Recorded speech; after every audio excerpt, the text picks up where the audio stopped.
Aujourd'hui, je reviens avec cette nouvelle vidéo pleine d'enseignements et de pépites. En effet, si vous n'avez pas regardé cette émission de Ça commence aujourd'hui avec Nathalie Reims et une ancienne, on va dire, maîtresse de Claude François, Christine, eh bien, je vous invite à la regarder parce que c'était vraiment très intéressant. Vous avez Nathalie Reims qui est une grande écrivaine. J'aime beaucoup Nathalie Reims. Elle a une capacité à s'exprimer que j'apprécie. Donc c'est une écrivaine, hein, et elle a eu une liaison, elle a été la maîtresse d'une grande star de la chanson, Marcel Mouloudji. Honnêtement, je ne connais pas ce chanteur. J'étais même pas née, je crois que j'étais même pas en conception. Voilà. Mais elle a eu une liaison avec lui et c'était très romantique. En effet, elle était jeune actrice, il me semble, de théâtre, je ne sais plus trop. Et voilà, elle a, je crois qu'elle soit elle participait à un de ses spectacles, soit lui, il l'a vu sur scène. Je ne sais pas trop comment ça s'est fait. Quoi qu'il en soit, il lui a demandé 3 fois si elle était d'accord pour être sa maîtresse. Elle a accepté. Il lui a dit, si jamais tu souffres, on arrêtera. Mais en tout cas, il a été très galant, très romantique, très doux. Ils ont eu leur liaison. Et ce qui est intéressant, c'est qu'ils avaient une grande différence d'âge parce que lui, il était en fin de carrière. Et elle, c'était vraiment une toute jeune actrice de la vingtaine qui commençait. Donc Nathalie Reims, si vous voulez savoir, c'est une, elle est née à Neuilly-sur-Seine, hein, donc c'est une famille, je pense, bourgeoise. Son père était académicien.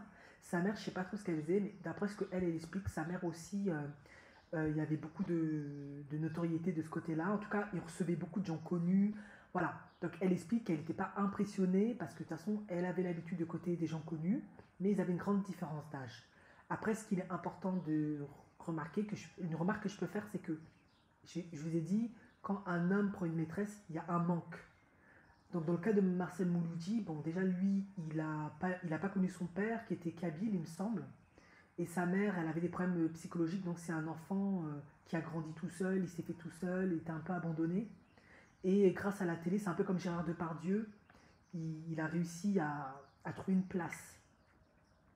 Ensuite, bah, il est en fin de carrière, il est vieillissant, il marche plus comme avant. Il a peut-être besoin de se rassurer au niveau de sa virilité, au niveau de son narcissisme. Et voilà, il y a une belle jeune fille, toute belle, intelligente, brillante, avec plein de talent, un grand avenir. C'est parfait. Donc ils ont leur petite liaison et puis elle, elle est quand même triste parce qu'elle aurait aimé qu'il quitte sa femme pour elle.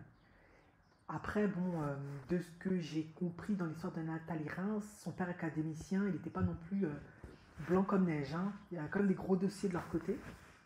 Donc ça peut aussi expliquer pourquoi elle n'a pas hésité à être la maîtresse d'un homme aussi âgé. Elle avait aussi besoin de quelque chose, il lui manquait certainement quelque chose. Quoi qu'il en soit, comment leur liaison a pris un terme, elle lui a écrit un mot et la femme de Marcel Mouldier est tombée dessus. Et c'est là où on voit que certains hommes mariés, ils ont quand même des foutaises parce que qu'est-ce que lui il fait? Il demande à Nathalie Reims de venir rencontrer sa femme pour la rassurer. Enfin, elle est amoureuse, elle est dans son kiff. Et lui, là, il se fait griller, il demande à Nathalie Reims de venir rassurer sa femme. Bien évidemment, c'est là où je lui donne quand même raison. Il a quand même averti Nathalie Reims, il lui a demandé 3 fois son consentement, il lui a quand même mis un cadre, des règles très précises. Du coup, bah, elle va là-bas et puis elle flatte la femme. Voilà. Quoi qu'il en soit, ben, leur liaison se termine, hein, et puis lui, il meurt quelques temps plus tard. Bien évidemment, c'est la Tisa, c'est la maîtresse. Elle ne peut pas assister à l'enterrement, ce qui lui fait profondément mal au cœur parce que ben, elle aurait aimé, mais tu n'es pas reconnu. C'est comme ça quand tu es Tisa. Donc, tu n'as pas le droit à ce chapitre-là. Quoi qu'il en soit, c'est intéressant de voir à quel point, quand on est Tisa, ben, c'est vivre caché, ne pas avoir de place d'une certaine manière. On est à la quête d'une place qu'on n'aura peut-être jamais. C'est vrai qu'il y a certains, ils divorcent leur femme pour se mettre avec leur maîtresse, mais la plupart ne le font pas, et c'est pour une bonne raison. Donc là, il y a vraiment un trio qui se met en place, et ce trio peut naître d'un complexe d'Oedipe. En effet, un peu l'histoire de Nathalie Reims, père académicien, lui aussi n'était pas bon comme neige, hein, il semble qu'il avait des tisanes après mes souvenirs. Donc, il se peut que elle, toute sa vie, d'une certaine manière, ça explique pourquoi elle s'est jamais mariée aussi, pourquoi elle n'a pas eu d'enfant aussi. Il y a plein de raisons, hein, mais c'est des hypothèses, hein. eh ben, elle est toujours en quête d'avoir une place quelque part. C'est toujours celle qui est en attente de pouvoir prendre une place. Parfois, quand on est maîtresse, ça peut être ça. Voilà. Et du coup, ben voilà, elle explique ça avec beaucoup d'émotion. Et c'est une histoire qui l'a tellement marquée que ben, elle a décidé d'en faire un livre. Elle a contacté les enfants de Marcel Mouloudji qui ont remercié, qui ont donné leur aval. Et elle apprend quelques temps plus tard que ben, en fait, ces enfants-là, ils avaient beaucoup souffert parce que le père il était absent. Ben, vu l'histoire du père, le père il était parfois peu aimant, ou il a été un moment, mais après c'était plus trop ça. Donc ça leur a fait plaisir de rendre hommage à leur père. Et en plus, elle a appris que la femme avec qui, lorsqu'elle tombait Marcel Mouloudji, il était marié, la dernière, hein, parce qu'il a épousé enfin il a eu 3 femmes. Hein. Chaque enfant, il a eu 2 enfants avec des mères différentes.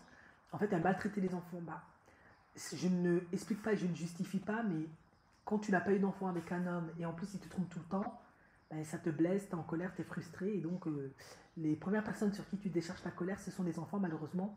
Beaucoup d'hommes, malheureusement, ils commettent tout un tas d'actions et ils ne pensent pas aux conséquences de leurs actes.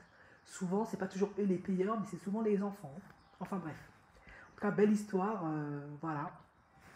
Je sais pas si j'achèterai son ouvrage, mais en tout cas, c'est une histoire très romantique, une belle histoire. C'est vrai que, bon, c'est l'histoire d'une tisane, d'une maîtresse, mais pourquoi pas. Personne n'est parfait. On va dire ça comme ça.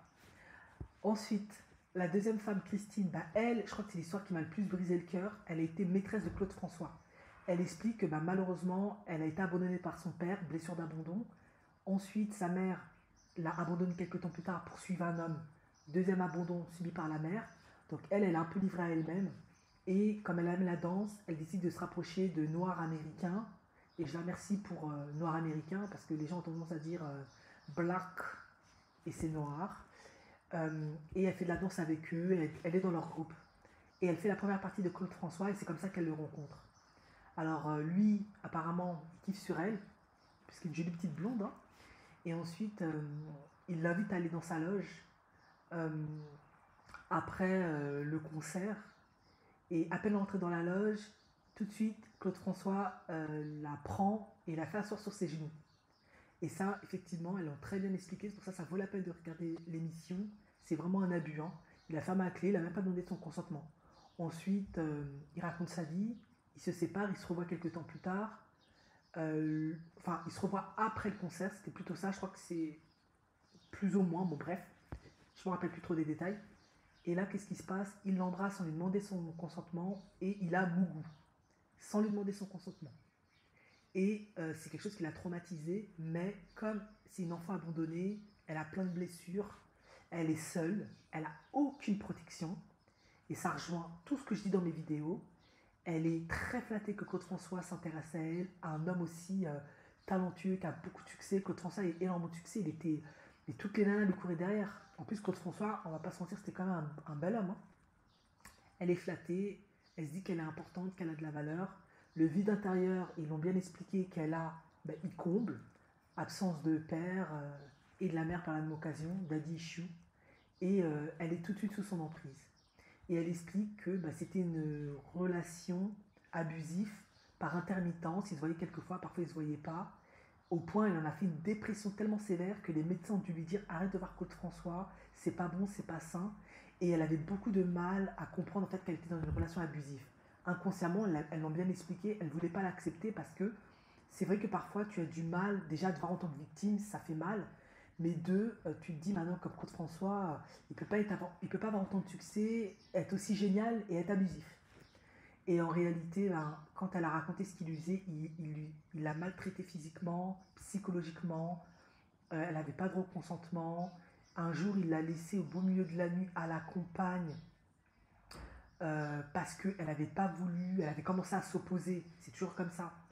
Et elle a eu peur, quoi. Du coup, elle s'est cachée quand il est revenu 15 minutes plus tard la chercher. C'est vraiment un sociopathe. Il aurait pu lui arriver tout et n'importe quoi à cette jeune fille. Mais la pauvre, elle n'avait aucune protection, pas de famille, personne à qui se tourner, vers qui aller. C'est juste triste. Et à votre avis, pourquoi lui, il a tout de suite vu que cette femme était vulnérable, cette jeune fille? Ben, c'est très simple. À cette époque-là, nous ne sommes pas dans les années 80, nous ne sommes pas dans les années 2000. C'est vraiment une époque où la France, elle est très puritaine, très conservatrice. c'est vraiment l'époque de mon père où les Français étaient beaucoup plus conservateurs que maintenant. Mais vraiment, toutes les familles françaises, la plupart, ils sont très conservateurs, hein.